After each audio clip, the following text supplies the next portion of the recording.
feds are pretty thorough. Just, from, again, just from, this is not a shot to nobody, but it's certain people you can't say certain things to that, I'm not green, I'm not a lane.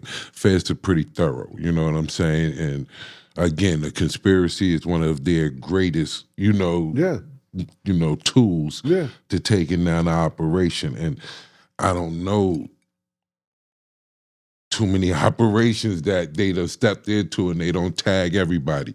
Everybody get that conspiracy, and one of the things I feel, just getting into this, one of the things that in your story I feel is glossed over greatly. This is one of the things that make you legendary. This is one of the things that the community don't know enough about this information, so I do want to share things to let them know.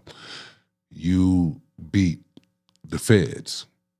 Now they say that the feds have, especially during those years, a 99.9 conviction rate. Yeah. So, in other words, children, boys and girls, in your lifetime, you might not personally ever meet 3 people that can make that claim.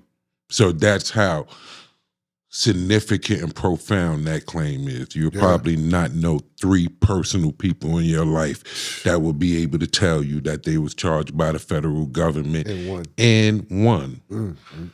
So I just want to make that clear to you guys. So with that being said, I think that's glossed over, and I want to ask you a few questions within that so that the people, get some education to some things.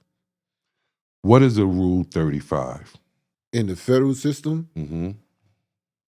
I can't recall. Okay. What is the difference between a plea bargain and a cooperation agreement? What's the difference between them? I don't know. All right. These are important things that I want y'all to understand the world. This is very important.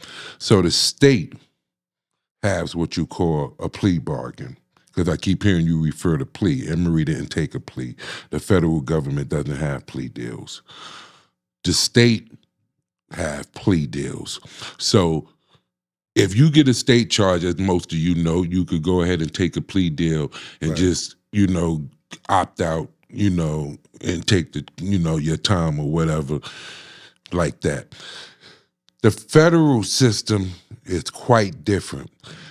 They don't have a plea deal. What they have is a cooperation agreement. So catch the first word, cooperation agreement. You have to, it's a whole contract. It's a whole contract. And this is where it gets murky, what the street guys won't tell you and the people that's involved with the life won't really tell you. You cannot take a cooperation agreement without what? Without cooperating. Without cooperating, people.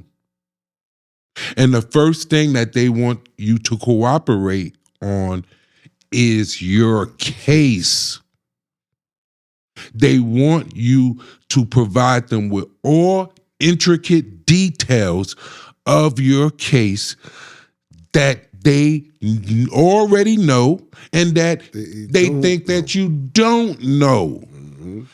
If they find out that you left anything out, if they find out you left one piece of information, one friend, one brother, one anything out, they have the power now to reject the agreement.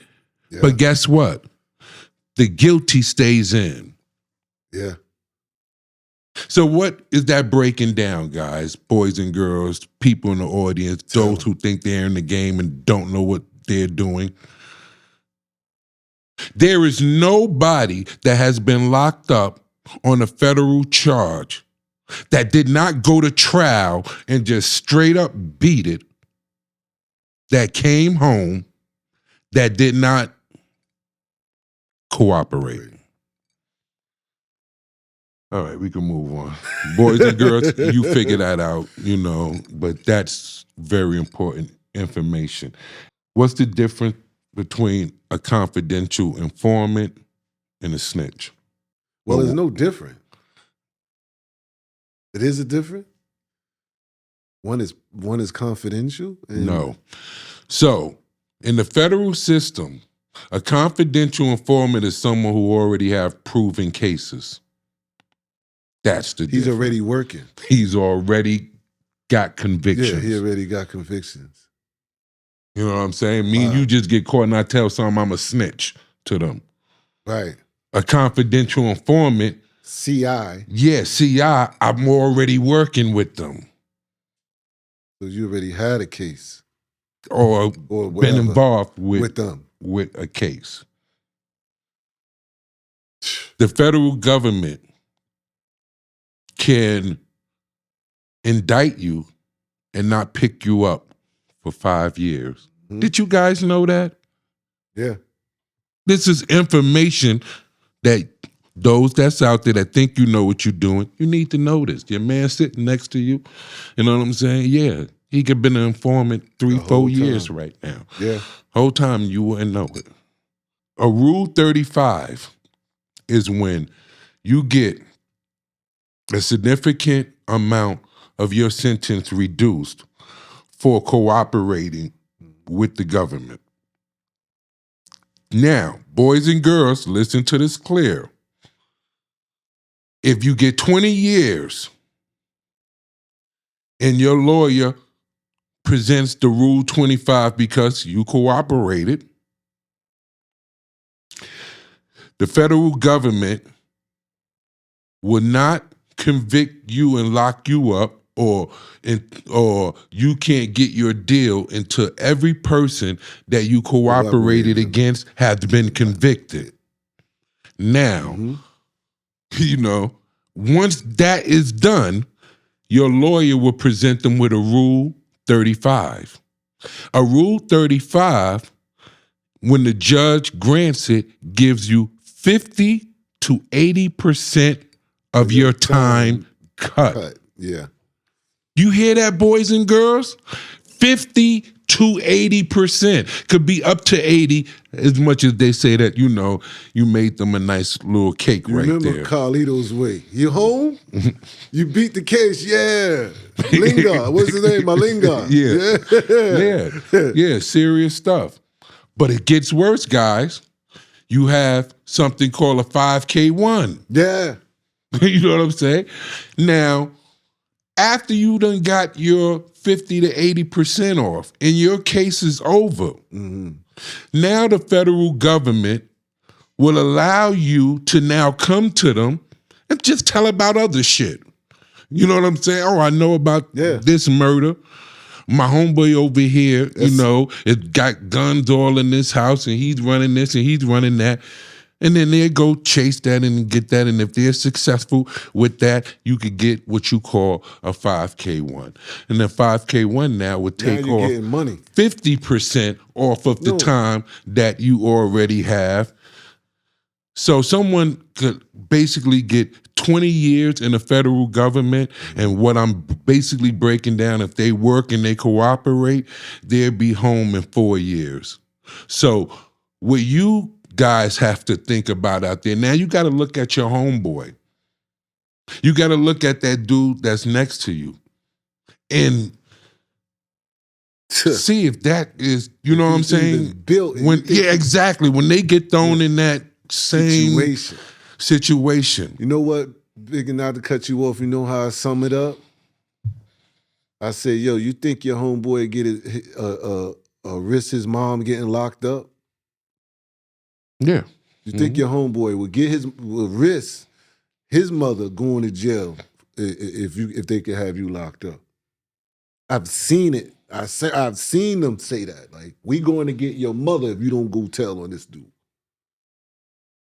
If you think your man going to do that for you, you need to think twice. You need to think about whether you would do it. Would you let your mama go to jail? Absolutely. And those are the type of games. When he say they smart, the feds, listen to me, these guys that go to college, they go to training, they train to do this. They know how to pick the weak. They know that you got a baby on the way, you got 2 kids, and this, you take care of your sick mother. They know how vulnerable you are. They know who to go get. Mm-hmm. Catch him walking right to the store.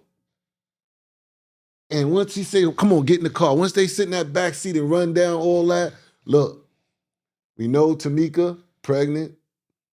We even know the side chick, the one you just got the BBL for. All that, you can kiss it goodbye. And we're going to get your mother. But we just, we can get right out this car right now. Long as you're going to work with us, you just give us what we need, we can let you out the car right now. Absolutely. Mm-hmm. Or else this is your last ride. Mm-hmm. What you think he going to do? Yeah. I give you a better one, not to bring that along. What do you think they do when you're already in the cell and they come to the cell and they got your street clothes with them? Yeah. And they say, oh, just step over here in the side, put on the street clothes. You're going to go for a ride with us. Now, you done been in the cell. They're going to take you to go get some Kentucky Fried Chicken. And then they're going to take you to your house to go see your girl and let you screw your girl. Yeah. Go see the kids. What do you think is going on?